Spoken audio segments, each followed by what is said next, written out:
Manoj home কিচেনলৈ সকলোকে স্বাগতম জনাইছোঁ। আজি মই দুপৰীয়াৰ সাজ কিদৰে বনালোঁ সেইটোৱে আপোনালোকৰ লগত শ্বেয়াৰ কৰিব বিচাৰিছোঁ। আৰু যদি মোৰ ভিডিঅ'বোৰ ভাল লাগে তেতিয়াহ'লে প্লিজ এটা লাইক কৰিব আৰু শ্বেয়াৰ কৰি দিব। আৰু যদি কিবা বেলেগ ৰেচিপি লাগে বা কিবা হেৰি তেতিয়াহ'লে আপোনালোকে মোক কমেণ্ট কৰিব পাৰে।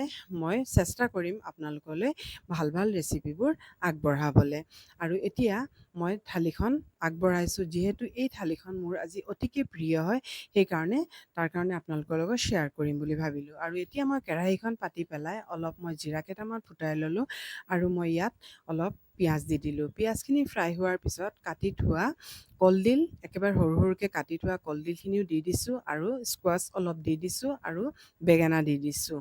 দি পেলাই আৰু অলপ চানা দাইল কেইটামান তিয়াই থোৱা আছিলে এইখিনি দিছোঁ আৰু হালধি পাউডাৰ দিছোঁ আৰু নিমখ আৰু অলপ কেঁচা জলকীয়া দিছোঁ, ৰঙা কেঁচা জলকীয়া দিছোঁ আৰু নহৰু অলপ বেছিকৈ দিছোঁ। আজি যিটো মই বনাইছোঁ এই আঞ্জাখনত মই অলপো বেলেগ মছলা একো ব্যৱহাৰ কৰা নাই আৰু একেবাৰে কম তেল দি পেলাই এই আঞ্জাখন মই বনাইছোঁ। আৰু যিহে গৰম পৰিছে এই ধৰণে খাই বহুত ভাল লাগে। আৰু এখন কেৰাহী পাতি মই অলপ মিঠাতেল দি পেলাই মাছ কেইডোখৰমান মই অলপ ফ্ৰাই কৰিবলৈ লৈছোঁ। আৰু এইখিনি মাজে মাজে অলপ মই লৰাই দি আছোঁ যাতে তলত লাগি নাযায় আৰু অলপ শুকাই গৈছে পানীবোৰ। আৰু এই ধৰণে অলপ সিজাৰ পিছত মই কি কৰিলোঁ, অলপ ভালকৈ চামুচখনেৰে এইখিনি অলপ ভাঙি দিলোঁ আৰু চব্জিখিনি যাতে অলপ গ্ৰেভিটো ভাল হয়। আৰু এতিয়া মই ইয়াত অলপ পানী দি দিছোঁ। যিমানখিনি দৰকাৰ হয় সিমানখিনি মই পানী দি দিছোঁ আৰু দি পেলাই এইখিনি অলপ মই 5-6 মিনিটমান মই ভালকৈ উতলাই ল'ম। এইখিনি এতিয়া মাছখিনিও আমাৰ হৈ গ'ল, মই মাছখিনিও এতিয়া নমাই দিম। আৰু এতিয়া মই শুকান জলকীয়া দুটা পুৰি লৈছোঁ, যিহেতু মই মাছৰ চাটনি বনাম আৰু মোৰ খুব ভাল লাগে মাছৰ চাটনি খাই পেলাই। আৰু সেইকাৰণে মই শুকান জলকীয়া পুৰি লৈছোঁ। আৰু এতিয়া এই চব্জিখনত মান ধনিয়া দিলে কিন্তু খুব ভাল লাগে।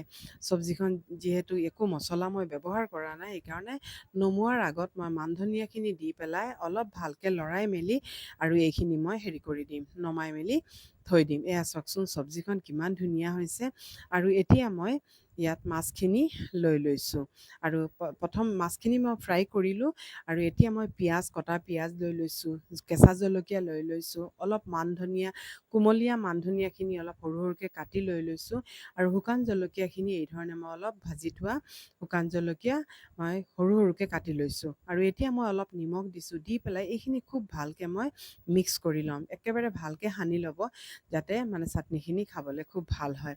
আৰু এতিয়া মই মাছখিনি খুব ভালকৈ ফ্ৰাই কৰা হয়, এইখিনি মাছখিনি মই ভালকৈ বাছি ল'ম। যদি কাঁইট চাইট থাকি যায় তেতিয়াহ'লে দিগদাৰী হ'ব, সেইকাৰণে মাছখিনি মই ভালকৈ বাছি ল'লোঁ।